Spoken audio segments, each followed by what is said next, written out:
In this lesson, we'll learn about conditional rendering in React. So we can use conditional rendering to render JSX elements within a component, but only if some condition is true. In other words, we can render JSX elements based on a Boolean value.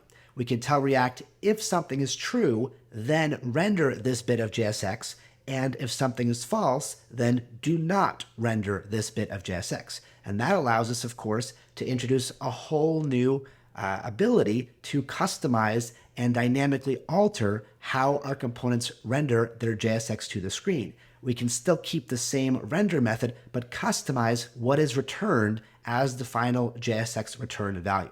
So let me show you. Right here, I'm going to scroll down, and we have our form right here with our two labels. We have an input field for the email and for the password. And as I mentioned, what I want to do is whenever the user is in the registration mode, and so when the toggle is here on the left, I want to render an additional field for the user to confirm their password. That is a very typical sign-up flow for a website. The user will provide their password twice just so that we can verify they gave us the correct value. But we do not want that input field or that password field to render in the login mode. So we do not want to render that password field when they are in login mode, only when they are in registration mode. So let me first show you the basic syntax, and then we'll connect it together with our piece of state up above, which is login mode. Of course, this is going to play a role because this is the piece of component state that is tracking what mode the user is in. So I'm going to scroll down. And whenever you have this bit of logic, we're always going to begin with our curly braces. And here, what we're typically going to begin with is some kind of Boolean expression, right? So something that evaluates to either true or false. For now, I'm just going to put a true, just to hard code it in line, and so that we can learn the syntax. So I'm going to put true, and then put this special syntax of and. So the double ampersand in JavaScript. So this is the and operator when we're doing something like an if statement, right? So the way this works in JavaScript is whenever you have this operator and the value to the left of it evaluates to true, then what JavaScript will do is evaluate the final result of that expression to whatever value we have on the right-hand side here, right? So the way this works in React is if we put JSX on the right-hand side of this symbol, what's going to happen is React will render that JSX to the screen because that will be the final evaluation of this expression. So in JavaScript, for example, if we have true and hello, that's going to evaluate to hello. You can see right here we have hello printed to our screen. So basically, whenever it's true, JavaScript is going to say, okay, whatever you gave me to the right is going to be my final evaluation.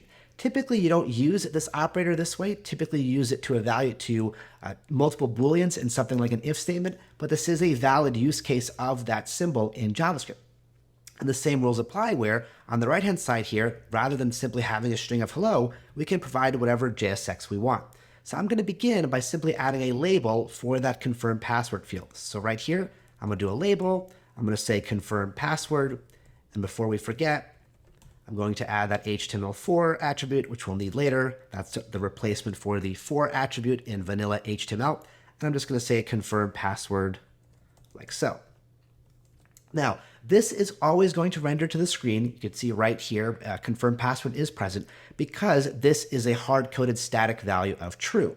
But the beautiful part about this design is if this value is false, you'll notice the content is not going to be output. We do not have a label because this works the way that false regularly works in JavaScript, right? This is an and operator, which means both sides have to be evaluated to true for anything to happen. So when JavaScript says, okay, this is false, there's no way this whole expression can evaluate to true or truthy, JavaScript basically ignores whatever is on the right-hand side of the double ampersands, right? So it's this kind of beautiful design where if we have a true, we're going to render whatever we have here, right?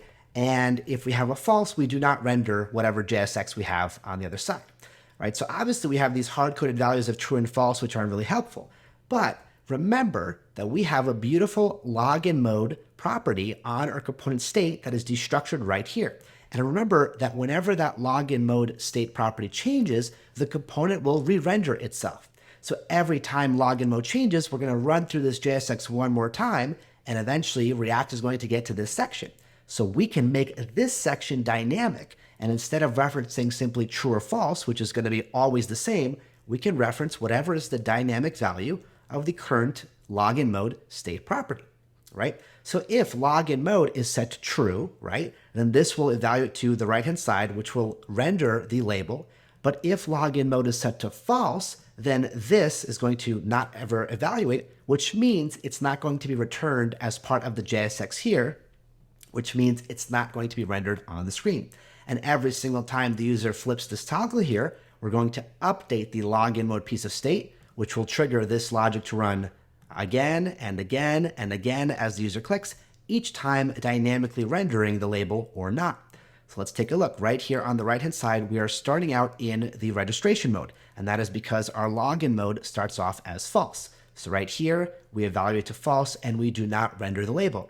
Check out what happens when I click login. At that point, right, our login mode state property changes to true. We changed it with set state, which means the render method reruns, login mode becomes true.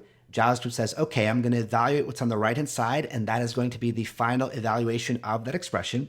That evaluation leads to a valid label JSX element, which is added to the final return value of the render method, and that's why we see the label right here, confirm password appears, but only on the login mode.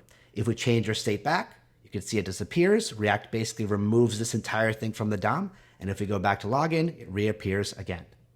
All right, so that is a beautiful part of React. A very common pattern that you'll see is going to be some kind of Boolean right here. It could be coming from state, but it could also be coming from something like props, but it's going to be some kind of evaluation that will conditionally determine whether or not to render the JSX that you provide on the right-hand side of that AND operator, the double ampersand.